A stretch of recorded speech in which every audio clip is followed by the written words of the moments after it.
যার বাড়িতে মৃত্যু হয় একজন ফেরেশতা কানে ধ্বনি দেয়, ইনকাতাতিল আজাল ওয়ানকাতাতিল আমাল। এই ব্যক্তির আশাও শেষ, বয়সও শেষ, তোমাদের কান্না বেকার, তোমাদের কান্না অনর্থক, এর বয়স শেষ, আশা শেষ।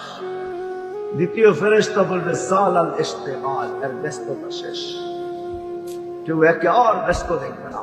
বাকিয়াল ওয়াবাল, সমস্ত কাটিয়ার সামনে একা একা সম্মুখীন হতে হবে, ওইখানে কেউ যে দাঁড়াবে না, কেউ খবর নিবে না।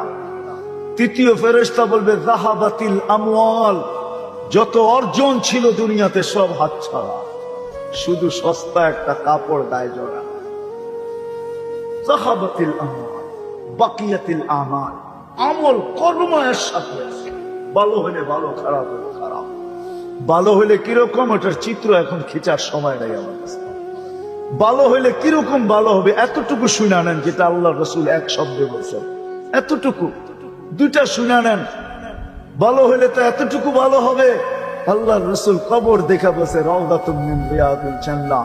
তোমরা কবর ভাবতেছো, এটা তো জান্নাতের একটা বাগান। কবরের পাশে যখন লাশ নিবে তো কবরই কানে কানে বলবে, ইদান উহাব্বিলু লাকা বাতনি খাদরা, তোমাকে রাখতে দেরি, পেট সবুজ শ্যামল হইতে দেরি হবে না।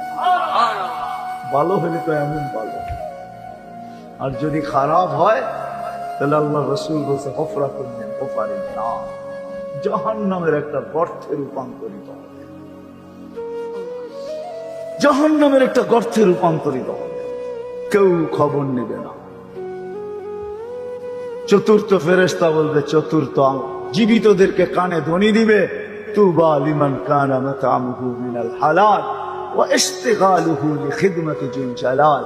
সুসংবাদ ওই ব্যক্তির জন্য, দুনিয়াতে যা ভক্ষণ করছে সব হালাল করছে, আর 24 ঘন্টা আল্লাহর দাসত্বের ভিতরে যে কাটাইছে।